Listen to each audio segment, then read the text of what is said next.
Leon White, otherwise known as Big Van Vader, has passed away at the age of 63. His son tweeted out actually that he passed away Monday. And this one hurts.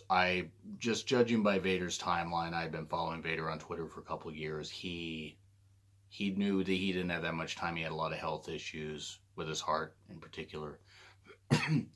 So I'm very glad that he got to live as long as he did.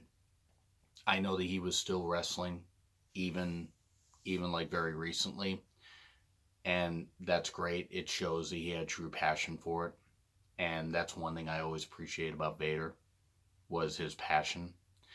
The fact that he was such a great athletic big man, great super heavyweight, could do a moonsault. It's Vader time. I can't do the guttural voice like he did.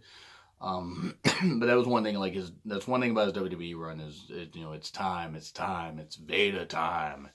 And Jim Cornette managing him, that was pretty cool. But I always loved watching Vader wrestle, and I think back to a very recent thing about his, and I'll try to keep my composure during this best I can. When he talked about Stan Hansen, inducting Stan Hansen to the Hall of Fame. And he had to call back to a time when his eye popped out, and he popped it back in, and then continued the match because Vader and Hansen were just that tough. And Vader wore the googly eye glasses, the ones where it's like they're on springs and they pop out and that kind of stuff. And that was pretty funny and showed a really humorous side of Vader. And you could tell him and Hansen have respect for each other. And that was really nice. It was really nice that Vader got that chance to be on that stage to induct somebody. I wish he had been inducted this year. I really wish he had. It is a growing list of people that got inducted after they passed away. That's another story for another day. It's about celebrating Vader's life. And this just hurts because he's somebody I grew up watching where I was scared of him as a kid. Big monster, 6'5", 450 pounds, could do a moonsault, could move that well. It's like you're just like, holy shit, who's gonna beat this guy? Especially the kid. I mean, you don't know any better. I mean, you don't know it's predetermined. But still, these guys were going out and beating their bodies up every single night. So I mean, it was just amazing the stuff Vader could do, and the feuds he had with Sting and Cactus Jack, and the Cactus Jack feud in particular, that spin a wheel, make a deal match. It was a street fight, Texas death match, something like that. It was a really, really violent match, especially for WCW at that time, when they had a no blood policy. And then going back to the feud with Sting in 92 and 93, and even in 94, they still had some matches in 94.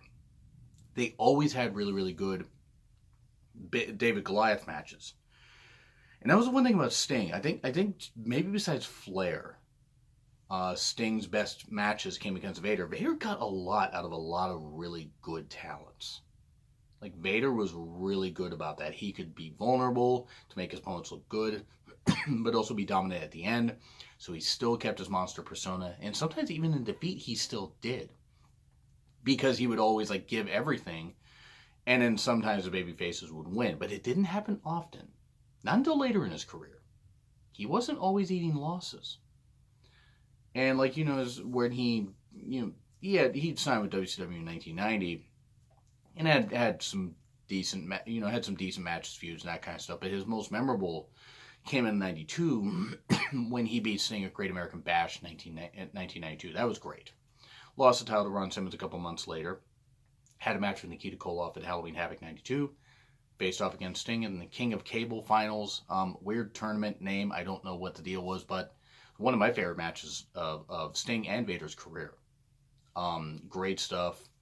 Sting getting beat up, still trying, and then making Vader punch himself out and everything, and finally managed to beat him just at the last second. Just like with a last-ditch effort and everything. But Vader's athleticism was just amazing. The moonsault, the Vader bomb, the splashes off the second and top rope. The fact that he got such speed and quickness when he would hit those tackles. He was a former football player. He would hit those tackles, or he'd hit those big clotheslines, or like the clubbing clotheslines where he'd do something like that.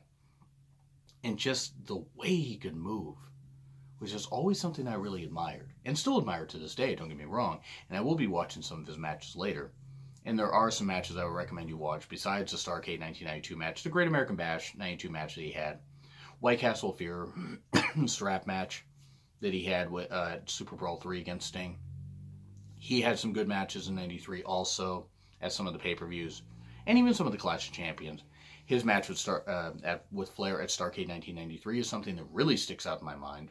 But his feud with Cactus Jack in particular is something that sometimes besides the ear incident, gets washed over, where Cactus's ear got pushed off in Munich, Germany, because the ropes were too tight. Vader and Cactus Jack always had some tremendous matches. Very hard-hitting. They had like a really hard-hitting match on WCW Saturday night. I think it was like in April or something like that, but like Vader had, I believe, broken Foley's nose. And they had to spend, like a lot of time editing out all the blood because they had no blood policy.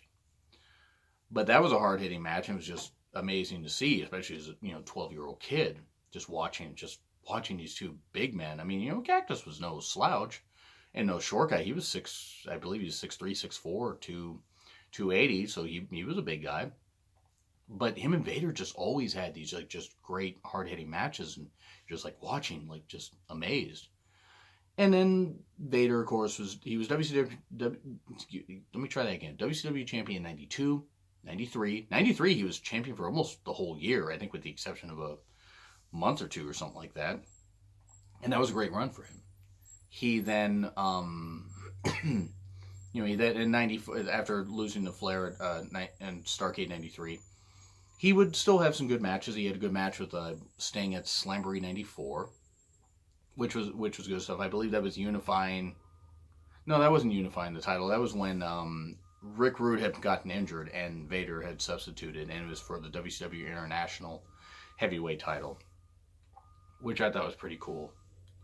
But that was good stuff, and then he became U.S. champion a little bit later in like 94. He had a good feud with the Guardian Angel, the boss.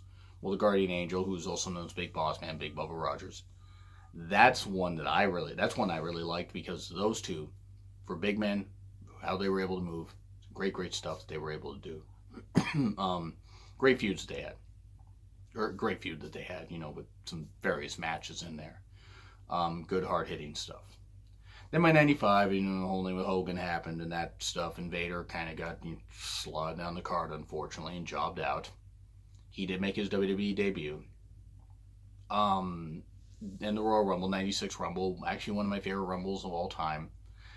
And I know that's a bit controversial, but I like it because of Vader's involvement, but also others. But Vader's involvement really adds some good spice to that. Him eliminating various people and just hitting some clubbing blows and stuff like that. Him and Yokozuna having that altercation, and then Shawn Michaels dumping them both out, and then they're still both beating each other up. And Jim Cornette being Vader's spokesperson, his manager. That was really, really cool. I like that because I thought Cornette was perfect to be able to talk for Vader. Even though Vader could talk for himself, having a mouthpiece like Cornette, who's world-renowned as one of the best talkers, one of the best managers ever. In fact, I would slot Cornette at number 2, right behind behind Bobby Heenan. Bobby Heenan's way, way above number 2. Nothing against Cornette or anybody, but Vader had that, and then he had to take time off after attacking Gorilla Monsoon on the next night on Raw because he needed shoulder surgery. That was a great moment. Imagine a prime Monsoon versus a prime Vader. How good would that have been? But then you go with that, you go to the SummerSlam 96 match with Shawn, and then unfortunately he loses in the end, and then that pretty much sends his career down a dark path. He did beat Vader. Or Vader beat Taker, rather. Vader beating Vader. That'd be impressive. That'd be something that could only happen in a WWE video game. But Vader beating Taker at the 97 Rumble and teaming up with Mankind to face Bulldog and Owen Hart at WrestleMania 13 for the tag titles was pretty cool. And then after that, there just wasn't much to it, which is unfortunate. Vader and Goldust had a decent little feud, and he even beat the artist formerly known as Goldust at the 98 Rumble. But the moments of Vader having some good moments in WWE were few and far between. And I'm not going to get into the reasons for that. He still should have been in the Hall of Fame years before now. It's very unfortunate that he wasn't. And then after that, he'd had his sporadic appearances and stuff like that. Did appear on Raw 1000 in 2012. Appeared on Impact. I think as recently as 2015. But I do want to say that, in closing, share your guys' favorite moments and matches and rivalries that Vader had. Because he really did have a lot. And one of the things I'm going to appreciate, as somebody that does their best to appreciate pro wrestling for what it is, everybody puts their bodies on the line. Their blood, their sweat, their tears, the miles, the miles, like, sometimes not getting paid all that well, and getting paid well and achieving some greatness. They put their bodies through so much. They leave family behind. They sometimes, with all that, they give up so much for the entertainment of fans, and because they love the wrestling business. And Vader is one of them, and I will be eternally grateful for what Vader provided as such a talented big man. So, and I do want to also say in closing, and as of the recording of this video, I haven't seen anything. If his Twitter account if his son tweets out something about anything like a GoFundMe or whatever about covering funeral costs, if something like that happens, I recommend people donate. Least we could do. I don't know. It's just something, because they give up so much and sometimes end up with nothing at the end. I think it's the least the fans could do to give back a little bit. But that's it. That happens. Regardless, let's appreciate Vader for what he is, was, and always will be. One of the best big men of all time. So rest in peace, Big Man Vader. You were a big, big influence on my life as a wrestling fan. I will be eternally grateful. So rest in peace, Leon.